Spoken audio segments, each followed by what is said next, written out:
तहखाने का श्राप। Hi guys, कैसे आप सभी लोग। मुझे पूरी उम्मीद है आप सभी लोग बहुत अच्छे हैं और आप लोगों के बीच में मैं दोबारा से उपस्थित हुआ एक नए कंटेंट के साथ में। और आप लोग अगर इस पूरी स्टोरी को सुनना चाहते तो लास्ट तक बने रहें। तो ज़्यादा टाइम ना लेते हुए हम अपने स्टोरी पे आते हैं। ये कहानी है उत्तराखंड के पहाड़ों में बसे एक गांव की, जहां हर कोई एक पुरानी हवेली के बारे में जानता, लेकिन वहां जाने की हिम्मत किसी की नहीं होती थी। कहते हैं उस हवेली का तहखाना श्रापित है और वहां जो भी जाता है वापस जिंदा नहीं लौटता। तो कहानी की शुरुआत साल 1995 में 4 दोस्त रवि, मोहित, अंजलि और करण शहर से घूमने गाँव आए। गांव के लोगों ने उन्हें इस हवेली के बारे में बताया और मना किया कि रात के समय वहाँ पास भी मत जाना, लेकिन दोस्तों ने इसे मात्र अंधविश्वास समझ लिया और मजे के लिए आधी रात को हवेली जाने का प्लान बनाया। रात 12 बजे चारों टार्च और कैमरा में हवेली बाजे। हवेली बाहर से टूटी फूटी, लेकिन जैसे ही अंदर कदम रखा चारों के शरीर में शिरन दौड़ गई। हर कोने से किसी की फुसफुसाहट सुनाई दी, यहाँ मत जाओ, वापस चले जाओ।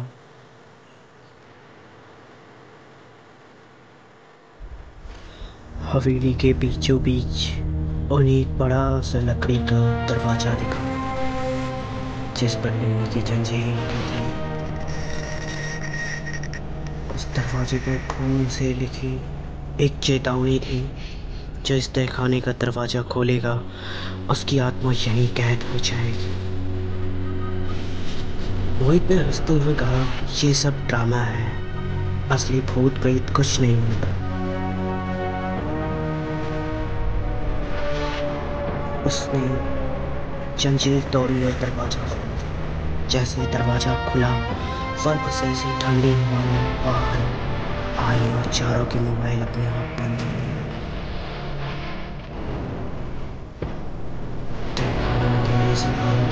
दीवार पर खून के धब्बे और अजीब मंत्र खुदे हुए थे। अचानक अंजलि ने देखा कि फर्श पर हजारों सूखे हाथ के निशान थे, जैसे लोग बाहर निकलने के लिए जोर जोर से दरवाजा पीटते रहे हो। तभी एक कोने से बच्चे जैसी हंसी गूंजने लगी।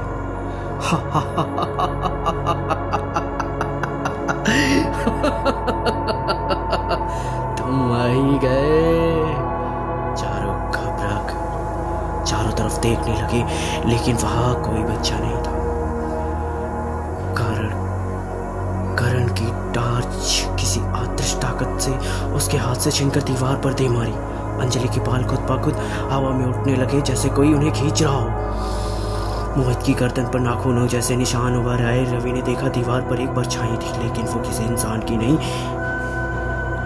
एक बिना चेहरे वाली औरत की थी।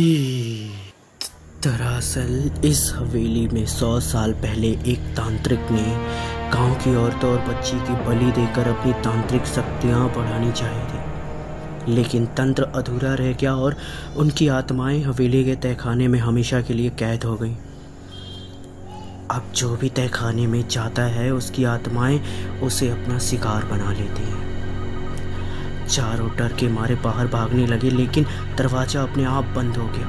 अचानक अंधेरे में दर्जनों हाथ निकले और मोहित को घसीटकर अंधेरे में ले गए। उसकी चीखें गूंजती रही, लेकिन वो कभी वापस नहीं आया। बाकी 3 जैसे तैसे बाहर निकले, लेकिन उसके बाद उनकी जिंदगी कभी पहले जैसी नहीं रही। रवि हर नींद में तहखाने का दरवाजा खोलने की कोशिश करता है, हमेशा अपने पीछे उसकी है, और करण धीरे धीरे पागल हो गया। गांव वालों ने हवेली को फिर से जंजीरों से बांध दिया, लेकिन अब भी रात में वहाँ से चीखें सुनाई देती हैं, हमें आज़ाद करो, हमें आज़ाद करो, हमें आज़ाद करो।